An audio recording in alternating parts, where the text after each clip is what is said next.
Welcome to Satisfactory Update 8. My name is Nilaus and I'm on a quest to provide crisp designs to help you make Satisfactory even more enjoyable. This video is about the transition in the game that I find to be the hardest, but not anymore thanks to the work that I've been putting in to make it simpler for myself and for you as well. In the previous video, we created an awesome steel factory with new modular blueprints, and obviously as soon as you have steel, you start looking at the next, and that is in the top right hand corner. You start looking envious at the next unlocked tier so you can get to oil, and that's exactly what we're going to be talking about and diving into today. I always tend to get stuck in a limbo at this stage, and I'm sure I'm not the only one. On the one hand, I want to get to oil as soon as possible, but on the other hand, I know that I need more tier 3 and 4 factories, like encased industrial beams and motors, because they are needed for lots of the refineries that I want to make. So the choice is whether to focus on rushing oil and then kind of forgetting the mid-tier items, or to stay in tier 3, 4 longer and then just make do without the jetpack. Yeah, that's a tough choice. No longer is that a choice you have to make, because I present to you in this video 2 crisp blueprints to completely solve this problem so that you can focus on factory building while you know that unlocking the space elevator and starting oil will be done without your commitment of time from your side. The designs that I'm presenting in this video are made available to everyone eventually. Initially, they are available to patron supporters as a kind of an early access perk. When Satisfactory Update 8 goes from experimental version to early access, I am going to give all my blueprints available to everyone. So on top of that, I'll be showing you how to build it in this video, so you're not going to be sort of gated out of content, but this is a way for me to give a reward to patron supporters by giving them early access to the crisp blueprints, and also to help me iron out any kinks that might be in them. The 2 designs I am presenting to you today is for unlocking the space elevator tier 5 and 6, and also another one for initial oil refining, so we can get going on that and get some plastic and rubber and fuel going easily. We're going to start by unlocking the tier 5 and 6, and that requires 500 smart plating, 500 versatile framework, and 100 automatic wiring. So those are the things that we want to make. We're going to be working here with our blueprint area, our workshop area, and I have just lined these up. I don't want to put them in here just yet, but let's have a look at what it is.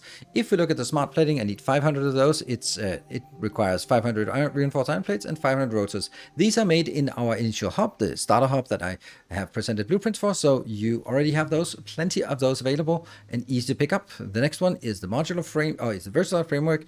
We need 500 of those, and for every 5 we need half as many modular frames, and also a lot of steel beams. Modular frames are built in our starter hub, and the steel beams are built in the steel design that we just built in the previous episode, so it's all good. We got that one as well. Last one is the stator that we unfortunately don't have because it's such a rare location. It has only very few usages, so I would say craft them, handcraft them or something, or box craft them, but also get those, and then 2000 cable, because 200 times 20 cables times 100 wiring, that's it. So let's have a look at how long it takes to make this. This is going to be 2.5 per minute. Yeah, it takes 24 seconds to create one, so, and I need that, so it's going to take 2,400 seconds, and that's 40 minutes, so that's 40 minutes. This one is 5 per minute, and we have 500, so it's going to be 100 minutes. So that's kind of longer. This is 2 per minute, but I need 500, so it's 250 minutes. So this one I'm going to be doing this part, and now it's down to 5 per minute. That means it's going to be taking 100 minutes. So that means when we get all this working at full rate, it's going to be, just leave it alone, 100 minutes later, you got everything you need. That's the objective. I'm going to be using some excessive box crafting, my concept invented a couple of years ago, and I love it. We're going to start by loading a blueprint here. This blueprint will be just as a tentative thing so that we have some framework for us to work with. And because we are still going to use the same format of just getting all the belt spaghetti downstairs and also the inputs and outputs, and then get the factories on top. We'll start by removing the top layer here because this is not necessary. So now it's empty. Now we can, that's an annoying flicker. No way to get rid of those kind of things. And now we can take these up here and then kind of get a sense of where we want to make them. We can make them sort of in the middle. We can make them wherever they want.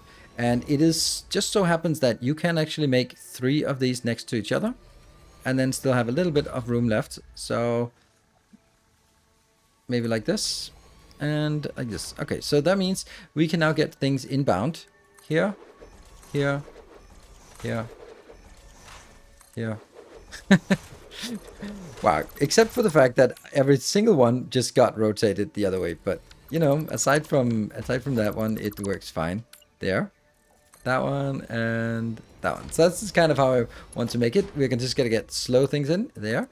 They're sort of coming in at these points, so that's fine. Now my idea is the quantity needed for each and every one is a finite number because you're going to need just a finite number. So I'm just going to make it into a box. That means if we can go down here and we can make a box in here. And then just say, you know what, just put things in. We're going to start by having it close to the middle. That's close to the middle. And then working our way outwards because there is exactly room for 6 underneath, which just so happens to be exactly the number of inputs we have here. That means, for example, we are going to get this stuff inbound. Let's go here. That would be, and up here, this one also. There. And again, we have these lights that just need to be clicked before they turn on. And then we can get some inputs here as well. So you can kind of see get a sense of what we're doing here. All these will need to just be Mark 1 belts. There's nothing that consumes faster than we can handle on a Mark 1 belt. I'm doing this. I could just skip ahead, but I'm going to do this so that you can build it yourself if you want to. And so you're not sort of forced to keep up, and then maybe you can even do some kind of improvement to my designs if you feel like it, or maybe you just do it different. So basically what I've now done is take 6 items, 2 for each of the products, and bring them up and inside. The next part is to get the outputs back into rotation, and that's going to be here, and we're going to make it here, and we're going to make it here. So that would be really nice. Inbound, inbound, inbound, or down, and that gets us to, we now need 3 boxes, and they will be somewhat here, and the middle one will be middle, because that's kind of the best. There's the middle, why not? And oh, actually no, I don't think I want to do that. I think I actually want them all, it's a little bit weird, but I want them all to be over on this side. Because you might want to be able to go up here. And if we can get up here, then that would be neat. So let's see. What about a build for... Oh, this is autosave. So let's go... Because you're not going to be flying at this point. So we want to make sure that you have an option to get up here. There we go. So you can get up. And then we have... Somewhere down here, we have... the 3 outputs. So all I need to do now is find a way to get the belt into the boxes. That's easy, but a little bit spaghetti, and then make some surrounding things around it, and then this is actually done. And so here it is built in the pitch black night, and as you can see with Lumen update, it gets really dark in here, and this is definitely something that next time you'll be seeing more from this base. It'll be full of a lot more light. We've done all these things, and if we look down here, we'll just look on this side, and we can see that we have entrances. We can see that here the boxes will be placed, and we can go in if we want to. It's just a little bit of mess, but there's a little bit of light in here. There's actually more light inside than outside. We can go up if we wanted to, and over, this is the neatest part. Here it says exactly how much you need to put in. 2,000, 100, 250, 3,500, and 500. So what we're going to do is we are going to go over here. There's a single place with a little bit of light, so we're going to use that as our testing grounds, and we'll be placing it here so you can see what it will look like. And we're going to go in and pick up the blueprint. That will now be, it'll be over here, it'll be this blueprint, and I'm going to do this so it's easy to stamp it down. That's super easy to stamp down. There we go. All it needs is a power line, and I've actually just made it easy to make power lines on these. Also, this is what I meant by this is an earlier design, so it doesn't have power lines attached to it. So we can do that one, and then we have the power line hooked up. These are still not spawning, but we are going to go over here and just simply feed it with the materials that we have prepared in chests. So all we need to do now is wait 100 minutes, and then all of these will be ready. And in the meantime, you can start working on all the rest of the factories, because now you know that this will be taken care of. Just stamp down a simple blueprint, hook it up with power, put in the stuff you already have, and wait. And waiting time is over. We can now go in here and pick up the 100 here, the 500 here, and the 500 here. And as I promised, there would be more lights. So look at this, looks very nice as we are getting more lights into the base. And we also got a color change. The color change comes from hype trains on Twitch. So if whoever wins the hype train gets to decide the colors of my factory for better or for worse. And as we go in here, we now have everything unlocked. And with that unlocked, we can then start working on the next little challenge, which will obviously be getting to the oil as we get that going. So enjoy this magnificent animation. I really enjoy this one. You only get to see it a few times, so let's just enjoy this one. Whoosh! Well, kind of got stuck behind a road barrier, but all right, the cantina is gone, and it's time for us to look at the next unlock. As soon as we have unlocked tier 5 and 6, the first thing we do is, of course, go into the hub and start salivating over the juicy plastic and rubber and fuel we have access to, and oil extractors and oil scanning and all that good stuff. We can get started on circuit boards and all that stuff. So we're going to be, of course, unlocking this immediately, because that is the only thing that makes sense. So unlock this. And what are we going to do as soon as that? Enter. There we go. And then what are we going to do? The first thing we're going to do is start scanning for oil and figuring out where, compared to our modest little factory. This is the floor print of my first level. That's 1 by 1 kilometer in length, and we are going to be seeing that this out here will be our oil location. Let's get that damn scan to identify it. It takes so long to get the scan out there. There we go. So even though you have a million out here, we're simply going to say that even if you have just an impure, we can do something cool with the oil getting started at. So all I need to do now is find my way out to this oil. Let's build a road there. So we're again starting back here with our workshop design. Again, the color of the factory has changed a little bit, and we are now going to design something for the oil. So the way it works is that you can see here, these are way too big to fit into the space here.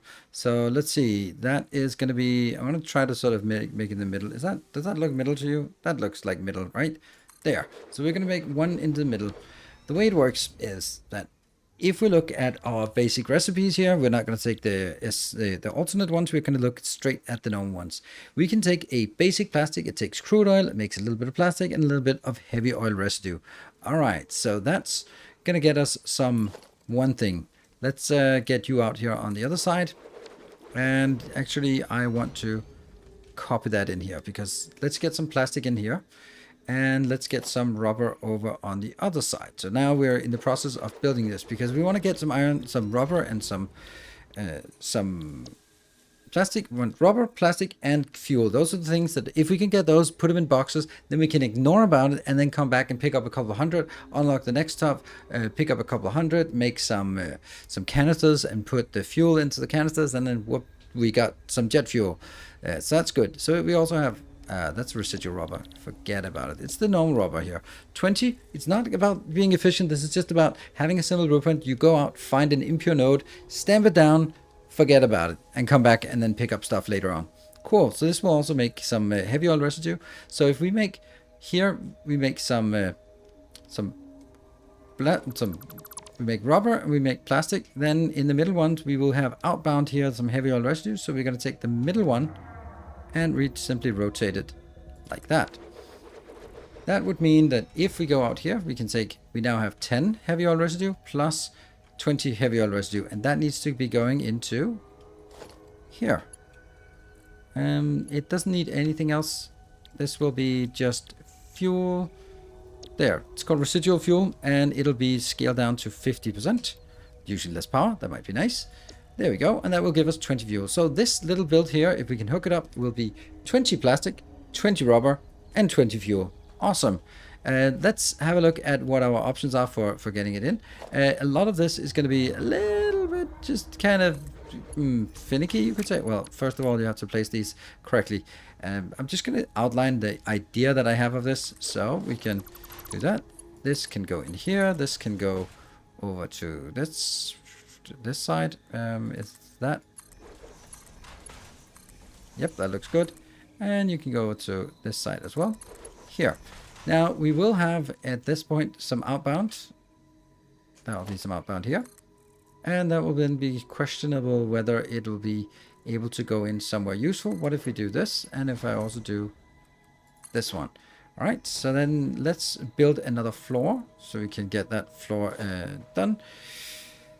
That means we need to get a wall thing. Let's use this. I really like this one. It has sort of, it's transparent, but it's not sort of all over the place transparent. There. And let's get this on the inside in the corner. Make it smaller, and there. Now we could make a logistics, no, it's organization, a storage. Look at that. If we can get a storage here, how close can we realistically make it? That's going to be great. And then we also need to get it on the other side. Yeah, that's kind of a little thing here. So what we need to do, if we look at it, is say, could you be moved a little bit out?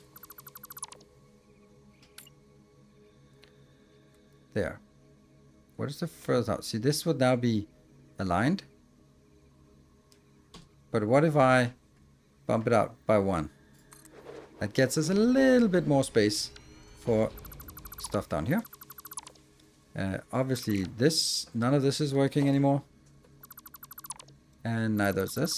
But what if I do it now? But I'm also going to have to do it the same thing on the other side. So I will also have to be pushed out as far out as it can here. And then that's as far out as it can. I'm going to go down here again. Could argue that it would be easier if I'd done this correctly the first time, but I guess that argument is always the case here. Now we try again to see if we can get the boxes in between. Hopefully. Let's make sure that we also have that they can stand on something there. Alright, so I really like the notch feature. It is very nice. And as you can see, it is possible to do that. Of course, these are not connected. They will have to be taken out. But that means we can now get plastic into a box and we can get rubber into a box. That's all we need to know about this. Then I can kind of do the same thing on this side. Something like this, right? It'll be nice. And it goes into a box here. You can also probably set a splitter up here and then put it into a box on either side. But I want to make sure that they can go up here so that if you don't have flying, and you won't. This gives us 20 fuel as well. We can't make it inside this blueprint, and also because we don't have that research by the time. I want this to be something that as soon as you have the oil research, you can go in and actually build it. And if you have to wait until you get the package fuel, the jet fuel for making the packaging for your jetpack, then it's going to be much later. But we want to make sure that we get some plastic and rubber, and then while we're at it, we can just put up 400 here. So let me tie the whole thing together and see if we can make it makes a little more sense than this.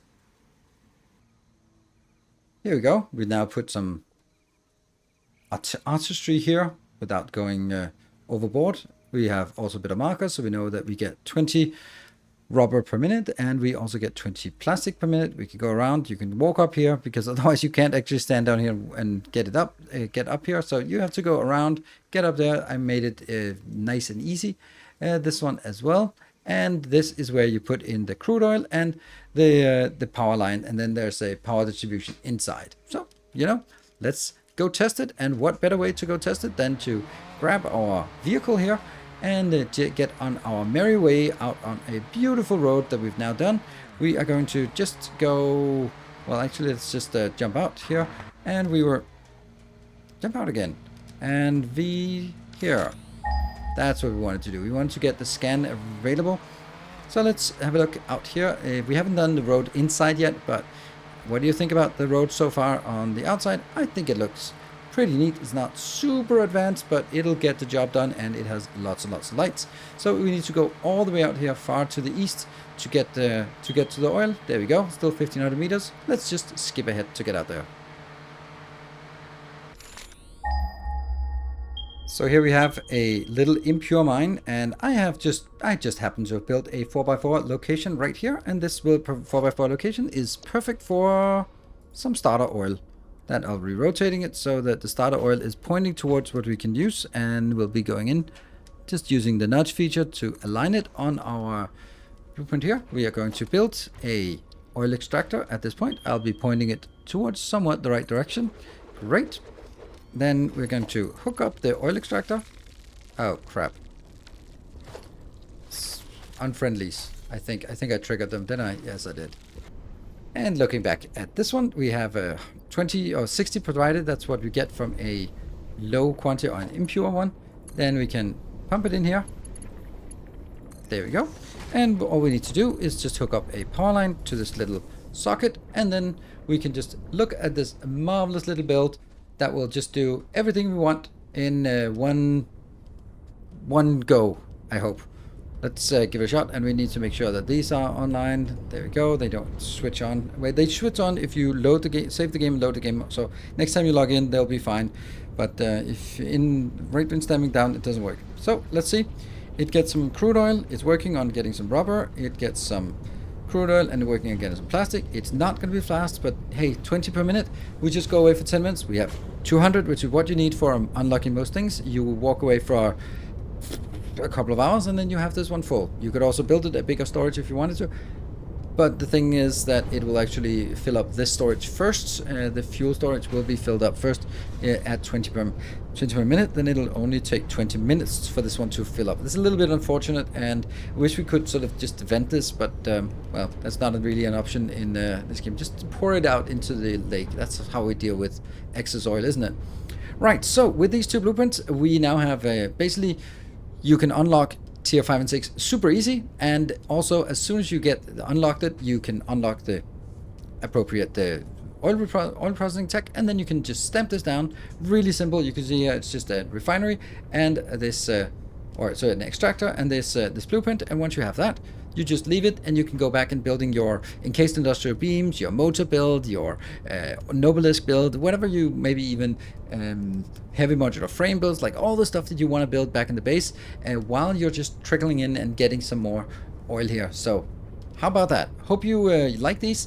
As always, if you enjoyed it, be sure to hit the like button. My Satisfactory videos are not really getting the traction I feel that they deserve here on YouTube. So if you can help out with by liking and sharing, subscribing, all that cool stuff, it'll be really much appreciated. If you are a patron, you already have access to these blueprints. They are saved and available in the blueprint folder. You can find that on Discord. And if you want to see more or be part of the design process, come to Twitch, where I'm streaming this quite regularly. And I will see you guys in the next one. Until next time, take care, and as always, stay effective.